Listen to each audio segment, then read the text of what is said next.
Меѓутоа, фактот дека системот, ваков каков што е, неискрено не чини е застарен. Промената е милиметарска. Меѓутоа, малите промени нас не носат до големата промена. Дефинитивно голем дел од луѓето нема да успеат у животот само поради нетрпението. Луѓето, проблемите со кои се соочуваат во животот, не се соочуваат со проблеми во знаењето, утре во професијата, во кариерата, тоа го научил. Меѓутоа се соочуваат со проблеми во животните вештини. Како да се снајдам, што да направам, како да преболам некого, како значи да се соочам со загуба. Најкомплексната, најсложената појава е на партнерска семејна релација што може да постои, бидејќи кога ние, што сега тука не сме само јас и тој, тука се и нашите фамилии. Јас сакам темата влијание, искрено сакам да влијам на луѓето. Сакам да влијам на луѓето на некои позитивни начини и сакам, нели, тоа што сум го применувала на самата себе и како професионалец да го применам и на луѓето на кои што им помагам. Некои луѓе доаѓаат само да ги научат техниките. Он ја научува техниката, како да ја сработи со некого. Меѓутоа он тоа не го живее. Кај некој легла многу тага, кај некој друг се случила анксиозност, некоја добила паничен напад. Тие луѓе таму не знаеле како се справат со тоа. Здраво, дечки, еве неповторно со мене, Баже Ангеловиќ, личен развој, Сител подкаст. И денеска ќе имаме една убава дружба со една интересна гостинка, која со тоа што го работи од нашата сфера личен развој се занимава 10 години. Гешталт, психолог, магистер по психологија, докторант, значи наскоро доктор по психологија, значи психотерапевт, кариерен советник. Центар за ментално здравје, 10 години е активно во таа сфера, помага на луѓето, на своите клиенти, индивидуално, групно, преку тоа што го споделува на незиниот на порталите. Ќе посакам едно убаво, топло добре дојде. Дора Попова, Узиновски. Добар ден, како си ми? Ти благодарам за поканата. Инаку одамна ти го следам подкастот и баш сум сакала да бидам гостин на твојот подкаст. Многу ми значи. Ама еве, нели, универзумот така функционира. Тоа што ќе си посака човек, кога тогаш му доаѓа, му се остварува и баш се чувствувам одлично поради тоа што баш сум твоја гостинка денес на твоја покана. Како се осеќаш у нас во студио? Како да сум родена за тоа. Јас инаку да сакам да зборувам, значи кога сум во студио, сакам да зборувам и пред луѓе. Јас сакам темата влијание, искрено сакам да влијам на луѓето. Сакам да влијам на луѓето на некои позитивни начини, сакам да влијам и во односи на некоја позитивна компетитивност, некогаш да поттикнам, да испровоцирам, да поттикнам критичко мислење пред се. Затоа често пати многу добро ми оди кога работам со депресивни клиенти. Например, депресивните клиенти да ги наљутиме е многу голем успех.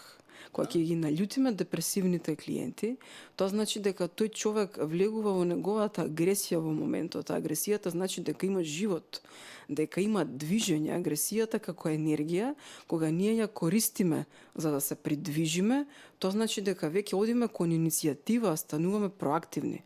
Од друга страна, нели, депресивните луѓе имаат потиснување, репресија на агресијата, на таа животна енергија, и затоа е успех, нели, да ги налутиме, да ги испровоцираме, да направиме критичко мислење кај нив. Меѓутоа, тоа некако ми дава сатисфакција кога го правам многу пошироко.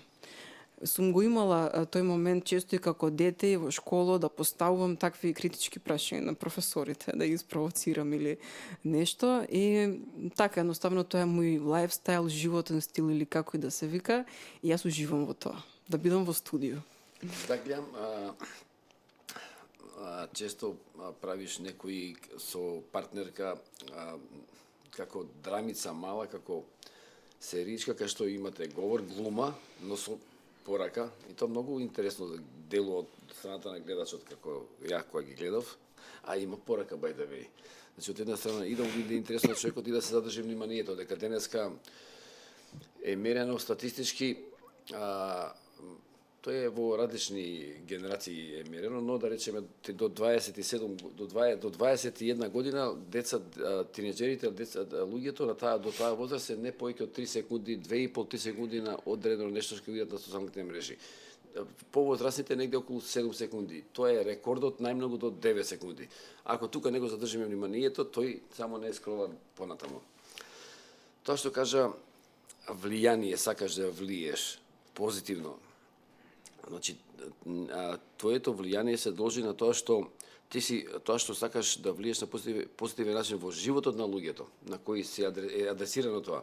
Се темели на твојата професионалност, на твојата едукација од таа област и твојот начин на живот е таков за ти, значи не влие затоа што си ЕПП, ти не си ЕПП рекламен производител.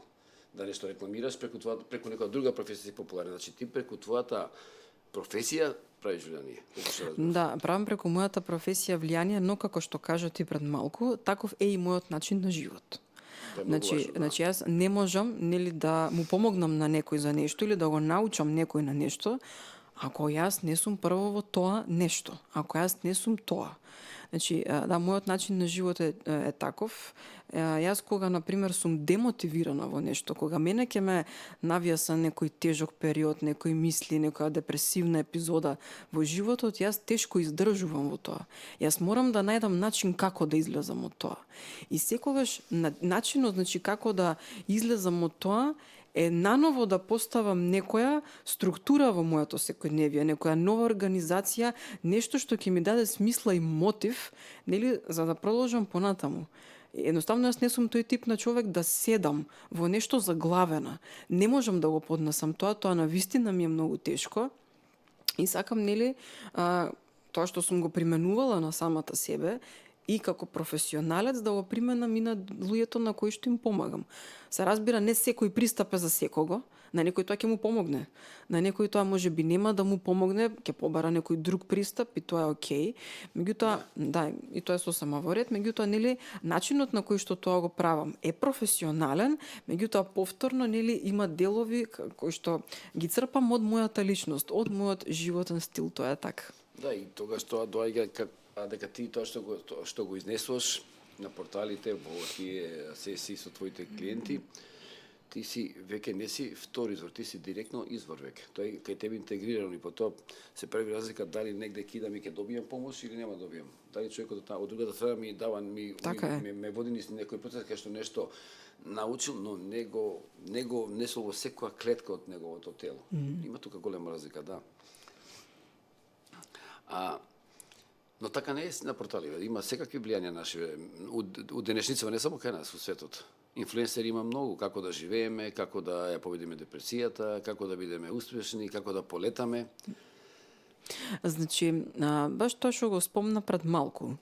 Нели, некои луѓе доаѓаат само да ги научат техниките. Меѓутоа, он ја научува техниката, како да ја сработи со некого. Меѓутоа, он тоа не го живее. Не е засадено во него. Да, не е засадено во него. Едноставно пред некое време прочитав еден многу добар пост од една српска психологиња, како они викаат српски психолог, Рената Сенич, мислам се викаше. И она кажува, значи денеска луѓето него овие сите гуруа, голем дел од нив, она вика вистината на Инстаграм не изгледа добро. Вистината на Инстаграм не изгледа добро. Да, тоа. Нели? Ние викаме вистината кога го гледаме Инстаграм, на нас се не изгледа добро. Ама всушност кога на нас се не изгледа добро, вистината е дека таму ништо не е добро. И вистината е дека не е добро ништо на Инстаграм. Тоа е фактичката состојба. И она тоа го кажува денеска, луѓето кои што ги работат, голем дел од луѓето кои што ги работат овие професии, не дозволуваат симптомот да проговори од нив. Значи, ако јас имам анксиозност, или ако ти имаш депресија или што и да е, јас сакам да слушнам што ми кажува мене анксиозноста. Главна вежба што ја правам, например, со моите клиенти, ќе му кажам затвори ги очите, лоцирај во кој дел од телото се наоѓа твојата анксиозност и дај глас да каже нешто. Денеска луѓето, а и голем дел од тие професионалци не го прават тоа, бидејќи не се запознаени со своите лични симптоми, него он ќе ја украде техниката или методот или што и да е, као нешто изгледа. Дека знае, не знае или што и да е, активен, да. И останал инфлуенсер. Така е, и следното, нели од тука доаѓа, он може да направи добар контент, може да има стварно добра содржина. Да, тоа не е спорно. Меѓутоа, да правиш добра содржина и добар контент не значи дека си добар стручњак или професионалец. Тука целосно се согласувам. Но сепак тоа влијание може да биде и доста колатерално за тие што го гледаат, бидејќи може да го гледаат доста луѓе. Да, може да го гледаат доста луѓе, така е, се сложувам. Како да си го решат својот проблем? Еве ми кажа дечкото како треба девојката. Да, меѓутоа, овие луѓе кои што бараат решение на одреден проблем, тие луѓе се често пати кревки, ранливи, бидејќи нели некога сме во проблем, сме ранливи, не сме ако може да го веднаш решиме, да, едноставно лесно можеме да се фатиме за било што што ни се чини како решение. Да. А тоа уствари не е решение. И така се случува многу луѓе да налетаат на погрешни. Ние тоа го псевдорешение. Псевдорешение, но ние мислиме да. сме го решиле. Да, и се знаеш, меѓутоа кога го мачи човек нешто, он бара по секоја цена решение. И ќе го бара без разлика на пари, без разлика на било што. И нешто што ќе му се причини, бидејќи денеска на социјалните мрежи, многу е битно да има хук. И сега некој нешто ќе каже, некој инфлуенсер или било што, а тоа нешто, тоа кажано зборче е точно може би слабата точка на тој што го бара решението за својот проблем. И он веднаш мисли дека овој човек знае да ми помогне на мене. Овој човек чим го кажува клучното зборче, оној keyword кој што мене ме опишува, веројатно многу добро ја знае мојата состојба. И тој збор веќе се конектира да, со се мене. конектира со него и со мене. Тој ќе ми помогне на мене. Меѓутоа, често пати у реалноста тоа не излегува така. Скоро, например, ми се случи, јас имав една клиентка која што ми раскажуваше случка. Да. Била, не знам, во Белград на некоја медитација или не знам што како било. Веројатно тие што ја воделе медитацијата, очекувале дека медитацијата ќе биде некако, не знам, дали безопасна, дали нешто поповршно ќе помени или што и да е. Меѓутоа, кај некои членови таму во групата учесници, медитацијата создала, кај некој излегла многу тага, кај некој друг се случила анксиозност, некоја добила паничен напад. Тие луѓе таму не знаеле како се справат со тоа. Да. Значи медитацијата и како може да биде многу да извади многу од човекот ствари кои што ние не ги очекуваме. И ако не знаеме како тоа да го обработиме, како што да правиме, ние му оставаме отворен процес на учесникот, на клиентот кој што е недовршен. Да. И тоа и како не е така едноставно. Со бил еден таков сличај настан пред 15 години, кај што се случи нешто слично како ти што ми го кажуваш, на една метода за дишење, ја помина фантастично, меѓутоа требаше, но за таму кај што бев, за среќа, тој што ја водеш таа медитација или тој начин на дишење, интензивно, беше психотерапевт. И, by the way, и знаеше како да изменаџира со тие особи кои влегува во тоа, дека тога што е материјал, кој е многу богатство да излезе, ама со водено од лице кој го знае процесот. И ние, јас сум, by the way, јогин, од таму кај што доаѓам на јогинското училиште, сметаме дека јогинот кој прави најчесто медитации треба да има некоја терапевтска школа завршено за во такви ситуации, кај што они најчесто да го изменаџира тој процес, да клиентот кога ќе влезе практикантот во бурата, да го изнесат безбедно. А целата средина осеќа дека тука има една безбедна и креативна и смирувачка средина и лековита. Тоа е многу битно, тоа е многу важно. Не можам да правам медитација ако не сум спремен во бурата да го изнесам.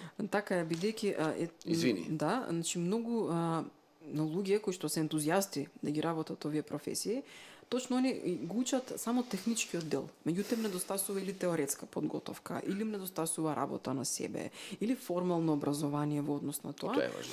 И после, значи, некое време ќе излезе некоја дупка од некаде во неговото знаење, која што е многу очигледна. И сега, за жал, некој треба да ја пополни. Некој треба да ја пополни. И тоа обично и нели баш е интересно прашање мотивот на тие луѓе што ги тера. Нивниот внатрешен мотив што ги тера да ги работат тие професии. А не доволно едуцирани, учени, недоучени или како и да е.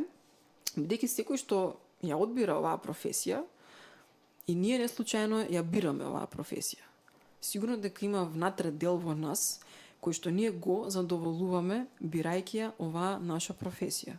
Меѓутоа, многу е важно да сме свесни за тоа. Например, еден дел од некои психолози може да ви кажат ја одбрав да бидам психолог и терапевт прво за да си помогнам на себе, после да му помогнам на другиот. И окей, тоа е легитимен одговор, бидејќи тој човек веќе има свесност. Од друга страна, постојат луѓе кои што, како готова да звучало, овие професии ги работат од сосема нарцистични побуди. од тоа Нарцистични побуди. да, од тоа значи тој да биде спасителот некому. Од тоа значи тоа да биде китенка или лепенка на неговото его. И после ќе видиме дека кај овие луѓето како недостасува базична емпатија, а најчесто недостасува таа базична емпатија точно кај овие кои што се квази професионалци. Бидејќи тие не вложуваат доволно во себе.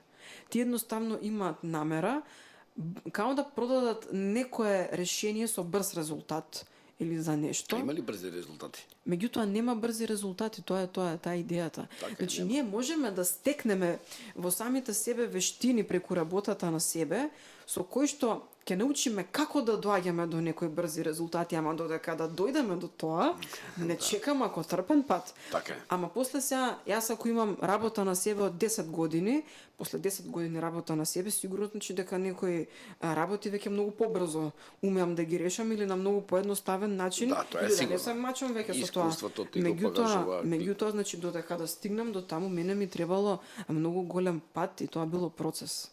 Да. Да, така е, се што кажа е баш така. Се согласам целосно со тебе. Затоа си ми гостинка.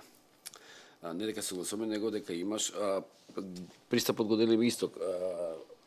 Нешто да се работи, треба квалитетно да е всадено во нас. Садиме зрнце, но некој убаво цвеќе во требата.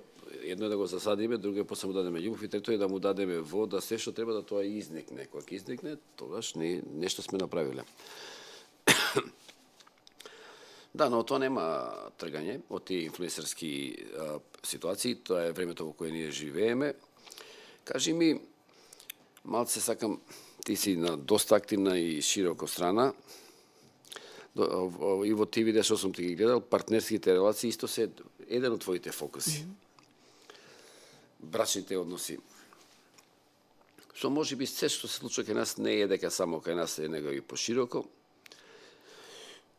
Твоето искуство што покажува преку твоите клиенти? Поголема е во брачните односи и партнерските, поголема е незадоволството кај понежната и побавата половина или кај погрубата и половина мажот? Е многу незгодно прашање вака Да. за јавноста. Добро, значи претежно се ќе кажам пак дека кај мене популацијата повеќе што доаѓа се жени. Добро. Значи, сега ако кажам нели јас од моето искуство, така и да нели да кажам дека повеќе жените веројатно можеби имаат незадоволство. Значи, они имаат, значи меѓутоа- жените има како популација имаат сенс дека треба да отидат некаде На да се терапија, растеретат за своето ментално здравје, за својата среќа, за својот брак. Значи тоа е работата на себе, одговорност. Да, и сега тука што сакав да кажам.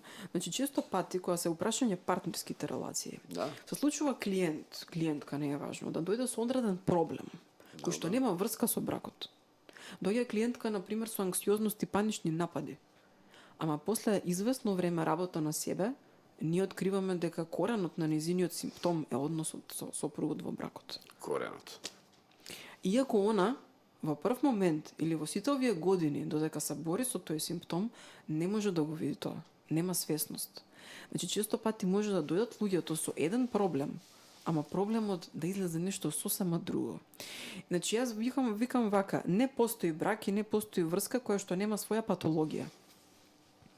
Секој брак и секоја врска има некоја своја патологија прво, бидејќи јас како човек имам некоја своја патологија што ја влечам таму некаде Да. у самата себе и ти имаш исто така. Кога ние ќе се споиме, значи Две ние патологии. Да, имаме две патологии. Да, така е. И сега, значи, јас викам вака, во секој човек има здрав дел и има еден негов патолошки дел, кој што Точно. таму седи. Баш така. И сега поентата е да ние што повеќе овој патолошкиов, или ајде некако име во патолошко да го смениме, ајде по-повреден, потравматизиран или по како и да Тако е. поголемо искуство. Да, значи да, Има. да го приклониме кон здравиот дел во нас. И колку повеќе ќе го приклонуваме во здравиот дел во нас, колку повеќе ќе го лечиме, толку повеќе тој дел ќе се намалува. Меѓутоа, секој брак и секоја врска има свој циклуси, каде што во еден момент доминира нашата здрава комуникација и во друг дел кога ќе се случи криза, доаѓа до израз другата страна на кругот, нашата патологија. Да. И тогаш, и тоа се циклуси, и тој циклус постојано врти. Да. Во еден аспект, значи, ќе се случи И прашање е само колку често се случува циклусот и колку ние знаеме брзо да излеземе од таа патолошката криза, нели, кога ќе паднеме во тоа со партнерот или шо и да, и брзо да се приклониме пак кон здравиот дел, или можеби таа криза ќе ни отвори нешто ново. Некои нови можности да испитаме или што и да е. Да, кризата ние гледаме на неа како нешто што треба да направи успешна трансформација, некој да направиме нов договор, ако е со некој со партнерот, да од неа да излеземе посилни со ново знаење за нас, со нешто ново меѓу нас. И сега, нели, тука во однос на незадоволството ме праша. Значи, незадоволството од партнерот прво доаѓа често пати од нас самите себе. И многу е важно во психотерапијата, мене ми е важно да откриам дали незадоволството ти е навистина од партнерот или види дали имаш нешто твое у тоа. Да. Значи, дали ти носиш нешто кое што не го прифаќаш у себе, кое што тебе ти е мана, а бараш партнерот тоа да ти го задоволи. Например, има некои луѓе кои што не се чувствуваат можеби толку способни да заработат, да речеме, многу пари. И тоа го очекува партнерот да му го даде или да ја го даде. Да. Меѓутоа, имав случај на клиентка која што она го имаше тој проблем постојано со нејзиниот партнер. Ама во еден момент, кога она ги разбуди своите способности и кога почна на вистина добро да заработува и да се развива, она престана да му бара мани на човекот, дека он тоа веќе не го дава на нејзе. Зашто просто она го најде тоа во самата себе.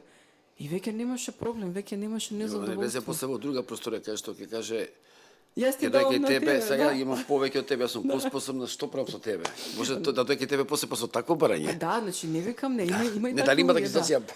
Имало како не конкретно, кај ова не беше таа ситуација. Добро, да. Нели, бидејќи кога ние ќе го освестиме тоа што нашето незадоволство, не, значи обично мојот ментор знаеше да каже не се караш со мене, мислам се караш со самиот себе. Значи тоа е, меѓутоа нели кавгата со самиот себе е неподнослива. И ние таа кавга мораме да извадиме во некоја интерперсонална релација со некого, со нешто, да испроектираме нешто наше, така. И затоа да испроектираме нешто. Да, нешто наше.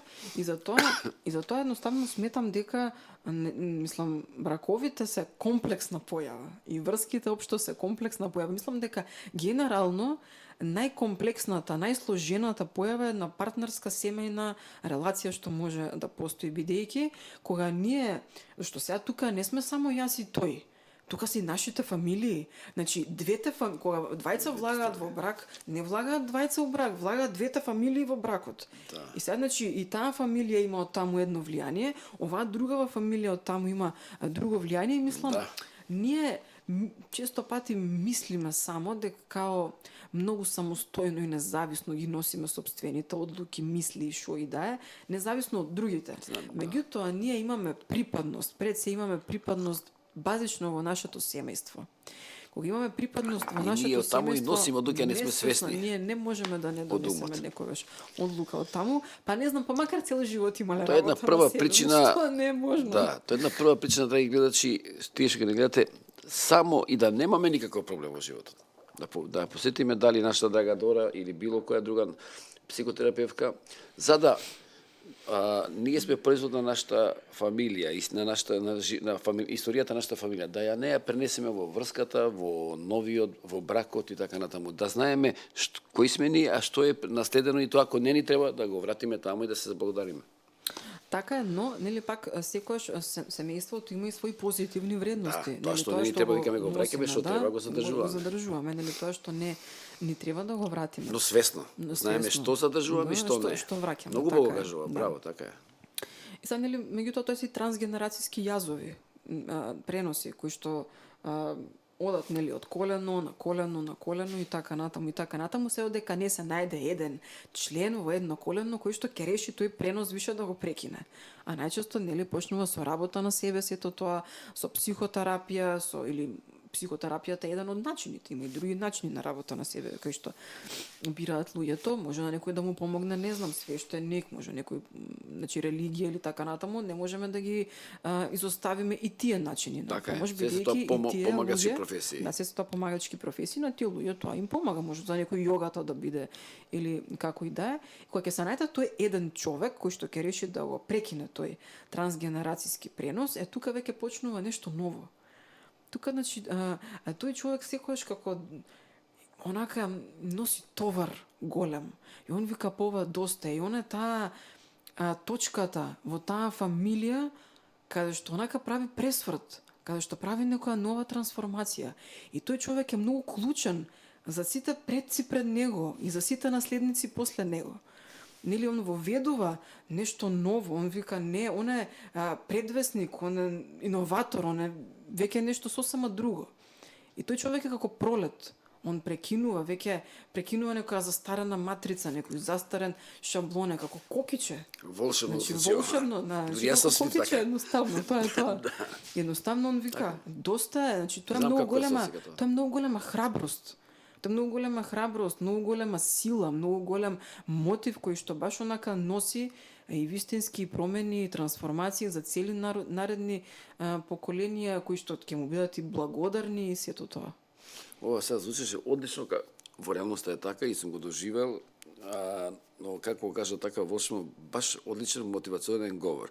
Но ова секој некој го слушне, така убаво, моќно да звучи. Дали е доволно мотивационо да тој што ќе го слуша сам да направи промена или сепак би требало да се обрати кај некој што е од оваа бранша како кај тебе, да речеме? Да, ево интересно прашање. Да, мотивационите говорници колку ни помагаат кога ги слушаме. Значи, ова беше баш така многу, дури јавле го фу некоја, многу беше убаво склопено. Браво. Да, фала ти. Значи, види знаеш што викам јас. Некогаш луѓето учител им е животното искуство. Некогаш на некој не му треба ни терапевт, ни мотивацијски говорник, ни свештеник, ни јогин, не му треба ништо. Он учи од животното искуство. Има такви луѓе. Има дефинитивно. Меѓутоа, тие луѓе се помалку. Значи, помалку се и поретки се. Да. На некој му помага книги да чита. И тоа му помага пак и книгите знаат да бидат некојаш добри водичи. Колку пати јас кога ќе прочитам некоја добра книга, ќе ми се отворат некои нови Дизни чакри што викаме, некои нови увиди, ќе ми прошири тоа видици, така се. Значи може на некој тоа да му биде окей. Меѓутоа, нели има луѓе кои што не можат сами. И затоа психотерапевтите и сите луѓе кои што работат во овие помагачки професии се за тоа да му помогнеме на некој да го водиме. Меѓутоа последната одлука ја носи личноста. Дали он ќе одлучи да учи од своето животно искуство или ќе одлучи да се обрати кај терапевт или кај било кој друг, е веќе негова лична одлука. Обично луѓето кога се обраќаат на психотерапија, веќе они не можат да се носат сами со одредено нешто. Тој проблем или што и да е, не го хендлаат, на нив им треба додатна помош. И затоа се обраќаат на терапија, за да го решат проблемот. Он не гледа излез. Тешко му е да го види излезот, тешко му е да го види решението, заглавен е во нешто. И вика, јас веќе вака не можам. Често пати знаат клиентите да дојдат и да кажат, јас пробував ова да го решам сам или сама. Пробувам од оваа страна, од онаа страна. Ама вика, веќе гледам дека не оди, не можам. Не оди, не можам, ми треба помош, вика. Иначи, нели, секоја одлука јас ја почитувам од страна на луѓето. Не сакам никогаш ниту како терапевт да звучам претенциозно дека психотерапијата е магијата или дека сите треба да работат на себе или како и да е. Верувам дека секој човек го прави правилниот избор за самиот себе кога е свесен и може да одлучи што да ќе му помогне. Така да кој пристап да го одбере само да биде добро за него. Да. Тоа, ајде, накратко само што го спомнавме кога пиевме кафенце, чајче за овој убав подкаст, направи разлика меѓу психотерапија и коучинг. Сакам да слушате моите гледачи. Значи, разликата меѓу психотерапијата и коучингот е пред се тоа што психотерапијата го опфаќа клиничкиот дел. Значи, работиме со состојби кои што веќе се во делот диагноза. Коучингот не работи со таа проблематика. И мислам дека коучевите треба да имаат свесност, нели, за ова. Јас тие што ги познавам, поголемиот да не влегуваат во такви теми. Да, значи да не влегуваме во такви диагностички теми. Јас повеќето што ги познавам имаат етика. Коучевите, значи се свесни за своите граници, за своите лимити, значи кажуваат. Гледам дали клиентот е за кај мене, дали можам да му помогнам или да го препратам кај психотерапевт. Да. Така. Меѓутоа, има некои коучеви кои што не се толку свесни за своите лимити и граници. Јас до сега, моето искуство со тие луѓе кои што се дружам, не знам некој да направил штета, не дај Боже или нешто. некојаш се случува и терапевт да направи штета, мислам, не е тоа нужно. Да. Меѓутоа, нели треба да знаеме со што работиме. Некогаш и ние терапевтите не работиме со се. Значи, има луѓе кои што треба да бидат можеби хоспитализирани и не се за кај мене. Не се ниту за кај тебе, не се ниту за коучинг, значи тој човек треба да биде акутно хоспитализиран и таму да помине во таа институција одредено време со друг надзор. Значи, каде што јас не сум тука ниту кадарна да му помогнам, бидејќи нели ние пак кои што работиме приватна пракса како терапевти, пак кај нас сепак доаѓаат функционални луѓе. Што кажа, има кај нас еден здрав дел и еден болен. Да. Со здравиот дел ние правиме коалиција да го излечиме, но ако е све акутно и оболено, треба така, значи точно, ако веќе на вистина не постои здрав дел или Да. е многу мал здравиот дел во личноста, тогаш веќе треба нели и други мерки да се превземат за кои што терапевтот тука нема сила. Исто така некогаш користиме и комбинација од медикаментозна терапија со психотерапија. Значи, ако, например, проблемот е интензивен, симптомите се многу интензивни, гледаме дека психотерапијата можеби во еден даден момент не може толку да помогне. Можеби, бидејќи сите тие симптоми влијаат и физиолошки на организмот, растроен е нервниот систем, а знаеме дека централен нервен систем управува со сите системи во нашето тело. Така е. Иначе, битно е нервниот систем да се смири. Некојаш потребна е субстанца за некого, нели лек, медикаментозна терапија, и комбинираме со психотерапијата. И тоа е така окей. Значи, нормално е да не ги поминуваме, пак ќе кажам, нашите граници, нашите лимити во тоа што ние можеме. Да не бидеме секогаш преголеми ентузијасти, туку секогаш да бидеме во контакт со реалноста. Што поише сме во контакт со реалноста, со себе, со клиентот, со околината, толку сме по-здрави како луѓе. Еден од начините, например, со кој што јас работам, многу ми е важно да го видам контактот на клиентот со реалноста.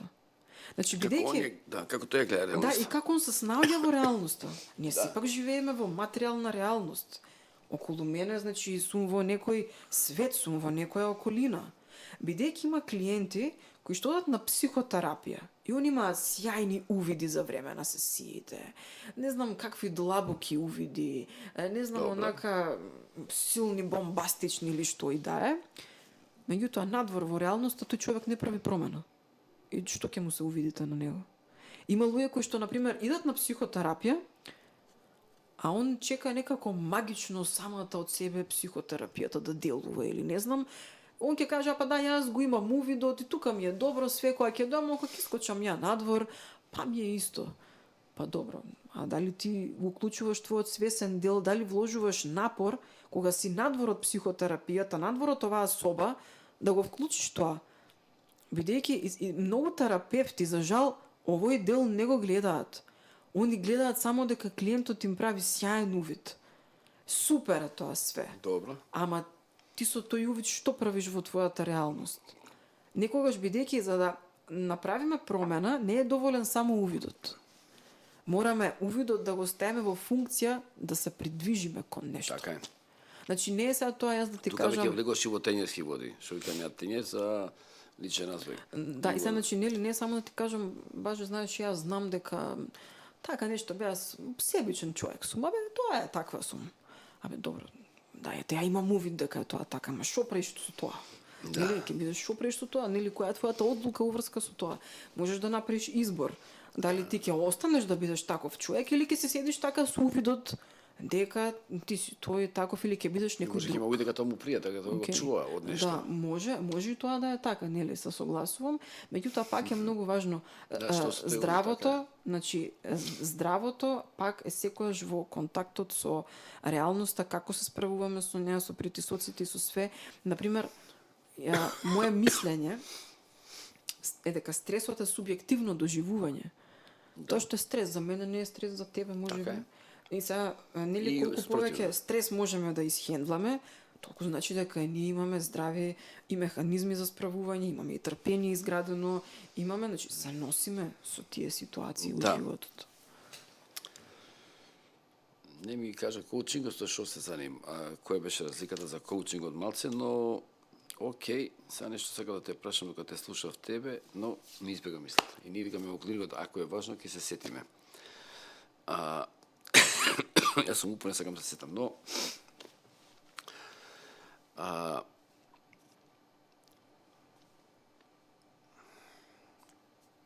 увидот. Како што те разбрав, дали тоа сакам, дали можам да резимирам, значи во твојата пракса со твоите клиенти, кога доаѓа до увид, тука не завршувате вие, него вие ти ги водиш низ тој процес, што правиме со тој увид. Дали може да го потребиме како наша нова алатка, нова енергија, нова парадигма поглед, што понатаму и ти после го водиш и понатаму. Значи, не е така правиме кај нас во клиникот. Значи, кога што гледаме кај тебе така. Во секоја психотерапија би требало да биде така. Би требало, да биде така. Јас сум Значи, обично тоа се случува, таа промена се случува и во самите клиенти ќе го видиме тоа. Например, сега тој човек сватил нешто од претходната сесија и после сме се виделе некое време или после подолг период работа на себе и тоа веќе почнува да се гледа. Да. Дали тој човек, он почнува да прави веќе една разлика у неговото секојдневие. И ќе почне да кажува. Што почне да прави разлика, напредува. Иначе ќе почне да кажува, јас ова го сменив, бев ваму, бев таму, ќе почне да кажува некои нови динамики. Се извинувам. Некои нови динамики што си ги открил, некои нови работи, нешто променил.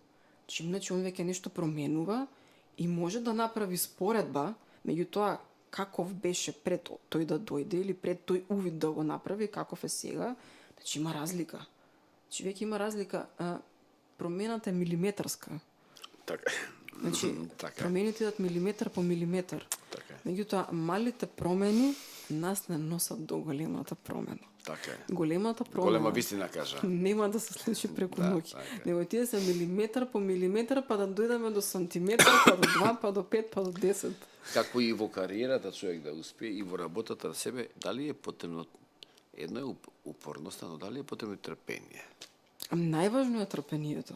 Значи, најважно е трпението, бидејќи... Да, ти имаш едно спотче многу интересно за трпението, затоа те прашав сега.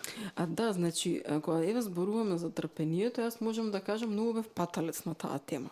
Имав страшен проблем со трпението. И добро, нели сега веќе како што беше многу трпелива или многу не, многу нетрпелива. Добро.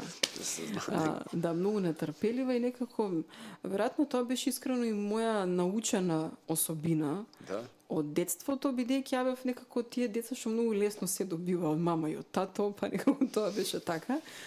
Лесно или заслужено? Па и лесно, ама и заслужено. Ај сега не нели? Да. И после некако после видов дека светот баш нема да ми го даде мене тоа така лесно како што нели мама и тато дома ми го дале. И морав да го прифатам тоа и да пораснам, се разбира. Бидејќи обично трпението го развива два типа на деца. Ова не трпението, го развива два типа на деца. Или деца кои што се им било дадено многу лесно, нели онака народски кажано разгаленото дете, бидејќи никогаш тоа дете не се помачило, не се потрудило за нешто да добие, тука едноставно се му е дадено, тоа се подразбирало и после доживува таквото дете фрустрација, кога ќе излезе да се соочи со надворешниот свет и кога гледа дека уствари тука работите не одат баш така и ветина одма. И друг тип на деца има кои што постојано нивните родители биле нетрпеливи кон нив и ги брзале. Ајде, побрзај сега, немаме време за ова. Ајде, и така тоа дете не научило да има трпение со самото себе и почнува да биде под константен стрес и притисок, дека треба постојано да биде у некое брзање, бидејќи мене нема кој да ме чека тука. Јас треба да побрзам и така тоа дете нели станува после една личност која што го изгубила контактот со своето тело, со своите потреби, со сето тоа и така едноставно ни се брза, зема само залаци, не ги изџвакува. Тие залаци него само ги голта и после тоа се случува некаков симптом. Или ќе се случи анксиозност, панични напади, кои што може после да идат у депресија, може да се случи тотална демотивација, разочарување. Има луѓе кои што едноставно тоа, бидејќи немаат трпение, цел живот да им го обуи во една насока од некое однесување на родителите. Да ми го обуи мојот живот во боја која може би ја не сакам да сум во таа боја. Нема, може ќе сватам на 70. Меѓутоа, јас ова често пати знам да им го кажам и на клиентите што го имаат проблемот со нетрпението. Му викам, ти немаш проблем. Твојот проблем е нетрпението. И како да го многу работиме? многу луѓе не успеваат во животот, нема да направат клучни успеси, нема да остварат цели само поради проблемот со нетрпението, ништо друго.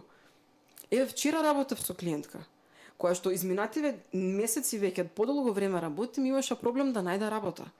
И значи она на вистина пајаше, во сериозни. Имаше едноставно анксиозност, панични напади по таа тема, па депресивни епизоди, па разочарување, едно интервју, друго интервју, па не се случува. Океј, за секоја сесија моравме да се потсетуваме на тоа трпение. На крај најде работа. И сега, викам, како се чувствуваш сега, откако од оваа позиција кога најде работава, ќе ја видиш нетрпеливата во тебе во изминатиот период. Па викам, мене сега тоа ми изгледа како глупост. Викам, да, ти изгледа како глупост, гледаш. Значи, на крај, дали е животното искуство, дали е терапевтот, ние ќе дојдеме па до истото. Значи, вика, па за џабе сум се грижала толку многу. Меѓутоа, тоа е, у тој момент она не можела сама да помине низ тоа. И требала помош, и се обратила за помош, окей. Нели сум била тука, сме работели и така натаму. Да. Меѓутоа, дефинитивно голем дел од луѓето нема да успеат у животот само поради нетрпението. За жал вистина, така е. И така е и во животот. Бројот на успешни луѓе на светско ниво е многу помал, процентално, под 1% или 5%. Мислам, тој што не се откажал, тој човек само имал бескрајно трпение, успоредба со некој друг Патот ќе го научи. Да. Но ако има и правата траекторија каде сака да стигне, ако знае и тоа можеби ќе му помогне кај него да се роди трпението. Да, драги гледачи, ако идеме на вакви сесии, работилници, ретрити за личен развој, добиваме бенефит како родители, одговорноста, ја сваќаме посериозно дека сме родители, да нашите дечиња не им го боиме животот од некоја моментална состојба преку која ние се однесуваме со тоа дете тоа го меморира и станува негово однесување или уверување или лимитирање во живеењето. Добре да се и да се гледа вако подкаст, овој безвременски карактер, Дора прави хумана работа.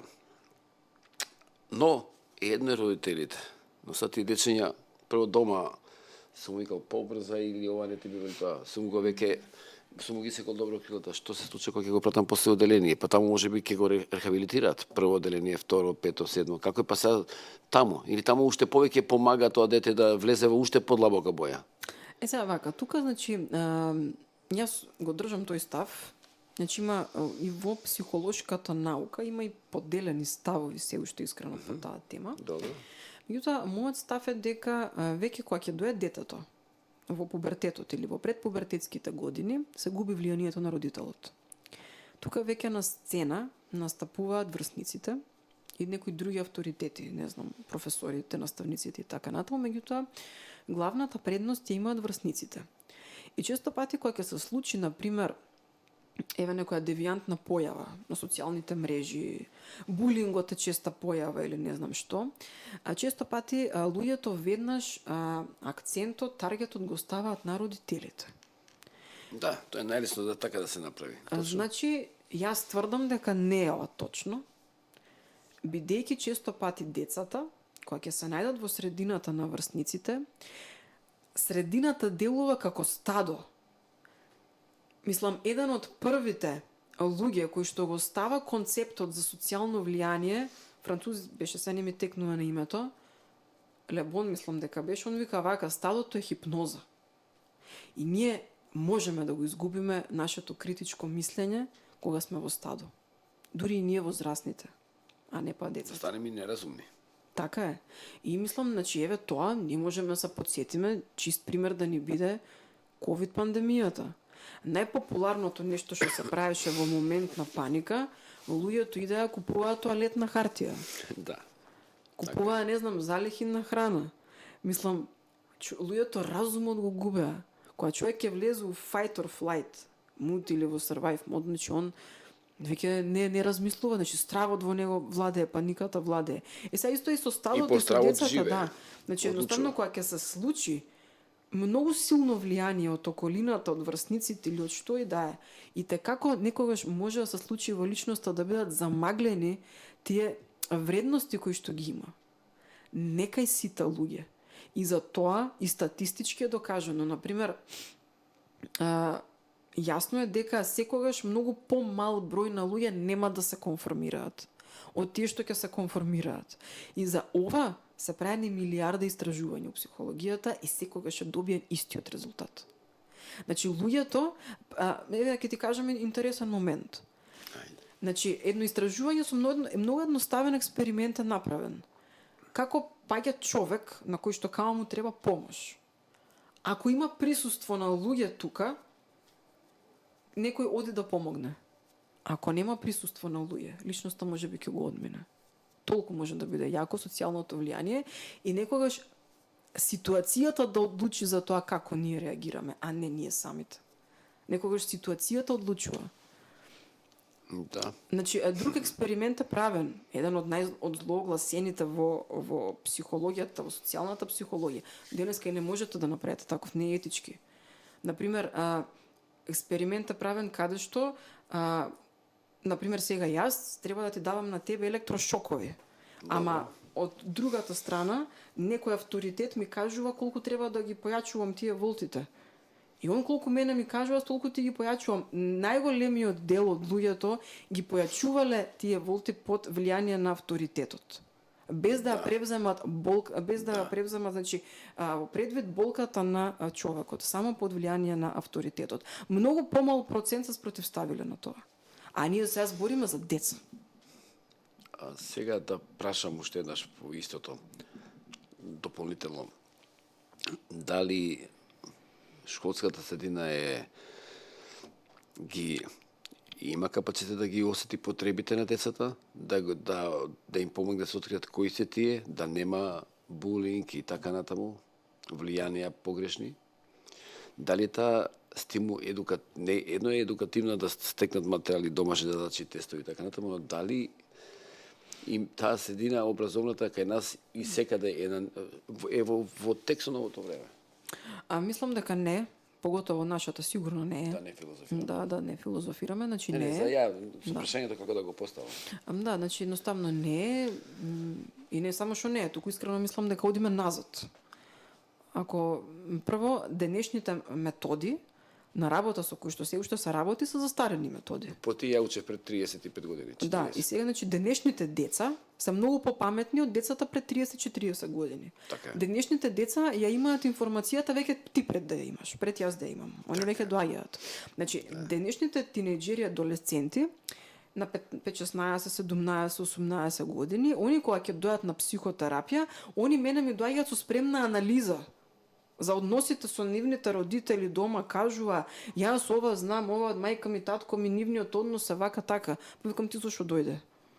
И окей, вика, тоа е така, ама јас само не знам проблемот како да го решам. Он доаѓа со многу повисока свесност од тоа што, например, мене ми требало тоа да го осознам можеби на 25 години. Он го знае више на 17.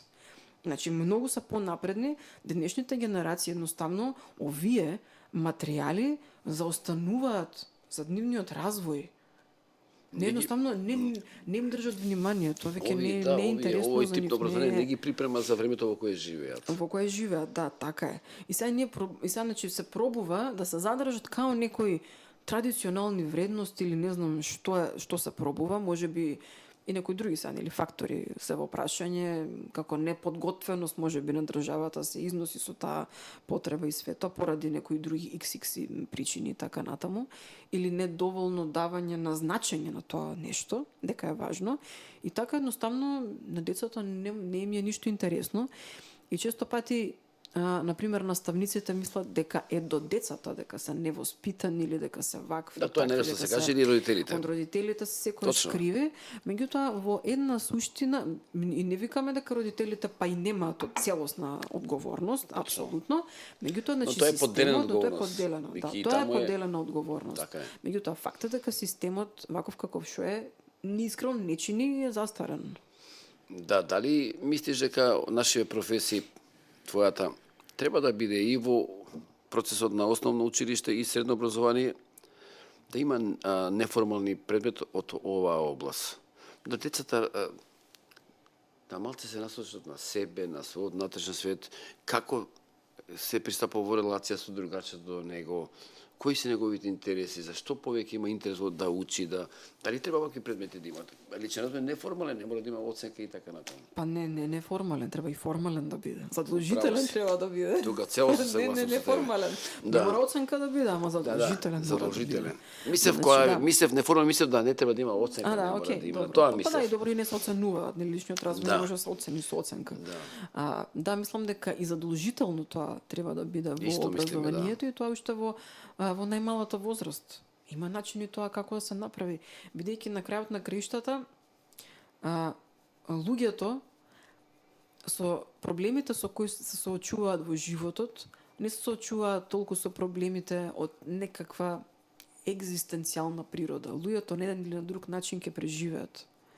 Не се соочуваат со проблеми во знаењето, утре во професијата, во кариерата, тоа го научил. Меѓутоа се соочуваат со проблеми во животните вештини. Како да се снајдам, што да направам, како да преболам некого, како значи да се соочам со загуба. Како тоа се таму ќе го стекне. Како така. Нели да пристапам, како да решам конфликт. Како да изразам здрава граница, како да кажам не. Многу важно како да кажам. Како да кажам не, значи луѓето едноставно немаат проблем со знаењето, со интелектот. Луѓето имаат проблем со животните, базичните вештини. Пардон, но воопшто тоа не е наивно. Ако тоа дете ова се го помине вака, прво ќе одбере кариера во која нема да гледа работа. Кариера во која ќе живее, ќе ужива. Па добро, и тоа се повеќе станува тренд, според мене. Да, гледам дека веќе бираат. Тоа што им прија, не е само Така е, денеска луѓето, значи веќе не можете да ја купите со плата. Значи денеска луѓето не даваат отказ поради платата. Денеска луѓето даваат отказ поради неугодна работна атмосфера. Да, по моето нарушени, нарушени односи, нарушени вредности на компанијата. Значи денеска луѓето поради тоа даваат отказ. И денеска луѓето пак мислам дека се многу посвесни за своите можности за разлика од порано. Значи, денеска веќе не постои. Тоа 30 години он е на таа позиција, го фатил местото столчето и не мрднало таму. Не, значи денеска луѓето менуваат професија на 2 до 5 години. Значи тоа е така, или работна позиција, не професија. Во другите западните земји и градови менуваат. И градови менуваат, да. Кај ќе најдат интересна професија или добра клима или зима повеќе сака, и он таму иде целиот целосно. Иначе едноставно тоа го овозможи технологијата. Денеска многу можеме ремоут, нели, да работиме. Да. Едноставно тоа се овозможи да луѓето им се прошират видиците. Значи, сега веќе јас не познавам некој што ја чека платата само, што чека само една плата да земе. Денеска луѓето работат и плюс работи. Плюс некои хонорарни работи, дали тоа е главна ваму, карактеристика на Америка, секој работи по 3-4 работи. И денеска е се повеќе така. Дали од хобито плюс ќе заработува некој, меѓутоа јас не познавам денеска човек, значи он да се потпре само таму на една плата, да чека први да дојде или нешто, и тоа им дава моќ на луѓето. И тоа е делот што на пример на мене ми се допаѓа во развојот на оваа наша технологија, тоа што луѓето едноставно денес не мора да бидат сиромашни, и тоа е тоа. Добро кажано. И по знаење, и по хоризонти, и по свесност за своите способности, и по заработка. Така е. Да, така е. Да. Но од друга страна, времето во кој живееме е можеби и најмногу сме изложени на секакви влијанија. Најмногу сме изложени на секакви влијанија, се слагам. Ајде, ние може нема помалите генерации. Да, и помладите се изложени. Пред се, нели пак, поради технологијата, социјалните мрежи го направија тоа. Ние и пред нашиот подкаст нели разговаравме малку, кога не мачи некој проблем, бараме некој што може да ни помогне. Најдостапното нешто каде што јас можам да најдам некој што ќе може да ми помогне интернетот. Така. Да отворам социјални мрежи, да видам дали прво има некој што зборува за оваа тема, или да отворам златна книга, може би уште постои, или некои други извори кои што ќе може да ме упатат до некој, ChatGPT, кои што ќе може да ме упатат до некој професионалец кој што може да ми помогне.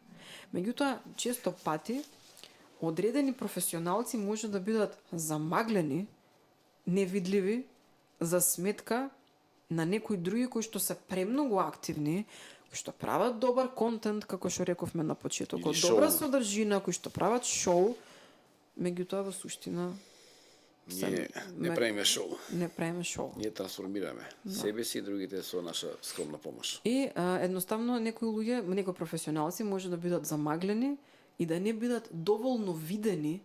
А тако е времето. Да, бидејќи едноставно тие луѓе можеби само не се фаворити на социјални мрежи, немаат социјални мрежи, познам и такви луѓе. Едноставно не сакаат.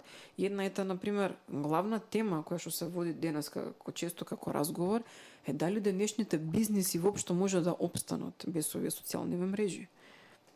Па, тешко. Поготово нели ние од овие професии кои што работиме личен развој, психотерапија, бидејќи денеска моje мислење е дека најлесно е се зборува за менталното здравје, најлесно да се заработува од тоа. Сите зборат. Значи најлесно тоа се заработува, најлесно тоа бидејќи нема човек што не го допира темата ментално здравје. Нема моментов на светско ниво. Нема човек. Така е. Значи од не знам 7 милиарди луѓе, 8 не знам колку се нема. Нема. Секогаш еден човек во даден момент има некој проблем што го мачи, кој што се соочува со него или што и да е. Да. И Затоа што ние веќе не сме само производ на нашата фамилија, може сме сега во ова време кога ќе размислам и најмалку производ на својата фамилија. Сега сме производ на општеството во кој живееме. Општеството се брзи промени, сега престиж, секој да успее повисоко, не се чува себе си како да стигне до тоа. Семејството е дел од општествениот контекст. Тоа веќе најмалку има влијание. Јас често пати знам да кажам, не е семејството тоа што е прво во животот на детето. Прв е општествениот контекст во животот на детето, бидејќи и родителите на тоа дете примаат од општествениот контекст. Точно. И кога ќе размислам кога некој иначе вредностите од општествениот контекст родителите само ги пренесуваат на децата. Да, и кога ќе видам некој дете ќе прочитам по западневе земји како отишол во школу и со авто ми требале си ја барала правдата и пукало. Прво што читаше напад на родителите страшно и на детето. И тука завршува приказката. И окей, се сложувам. Но дали има удел општеството, дали има удел градот во кој живее, општината, микросредината, тие наставници кај што го учеле тоа дете, дали тоа било малтретирано од вршаци, дали ти приметиле, дали образовниот кадар треба да има некоја ваква обука, да речеме, од тебе. Во таа педагогија што од факултет што ја имаме, што ја имаат педагогија, можеби не е соодветна за ова време. Дали може треба и они малце да Значи, моje мислење е дека тоа е задолжително. Да, бидејќи, значи, морам да кажам уште нешто, општествениот контекст, на општествениот контекст секогаш постојат креатори. Да, и за така. И значи фактот е дека општествениот контекст е релативен и се менува. Да. И го менуваат. Не е баш стихиен. Да, и го менуваат креаторите, на кои што тоа некако им одговара. Им одговара. Креатори на општествениот контекст постојат. Да, и тоа се сложам целосно. Значи, например, и тоа и во менталните, и во психолошките диагнози, состојби, и тие се создаваат во општествен контекст. Да, но твојата работа, мојата и на сите гости што биле пред по ние сме па креатори да системот го користиме за наш бенефит, не да бидеме негови зупчаници и потрошни. Да. Дај нов страв. Така да тие се појаки, но идеме напред. Едноставно има взаемно влијание меѓу поединецот и средината, тоа е тоа. За жал полека и овој подкаст ќе ни се приближува на својот крај. Не фатиме доста теми, кариерен советник, сакав името на докторатот, како е насловот, но ќе се видиме втор пат, секако и трет пат. За крај, има ли некоја убава порака? Се кажа убаво, но една кратка крилатица убава за дечки што слушаат овој подкаст, така да им остане посеќавање по кој ќе биде Дора позната кога гостувала кај Бажа Сител подкаст. А тоа сакам да им го кажам на луѓето да бидат предвесници на својата трансформација, да бидат тоа кокиче. Да имаме да, значи да бидат тоа кокиче кое што едноставно нели ќе биде предвесникот на новата пролет. Да, од сивило, и на нивните деца. Благодарам. Ти благодарам и на тебе. Убаво си поминавме. Ептен. Да, квалитетен безвременски разговор. Драги гледачи, што да кажам повеќе, ја дури бојата на гласот ми е толку тивка што ми пријаше, што ми одговараш овој балансиран разговор со драгата Дора, која е новата наша звездичка што од денеска ќе свети додека постои и Сител подкаст Личен развој Бажа Ангеловиќ. Кажа без да земам глас, тоа не е наше правило. Бидете кокичиња. Предвестник на нов начин на живот на кој вие сакате да живеете. Може само го замислувате, но можете. Целиот разговор е во таа конотација. Чувајте се, ве сакаме, работете на себе, открите пошто сте вие уникатни, автентични во вашето живење и гостување на оваа планета. Секој добро, до следно гледање.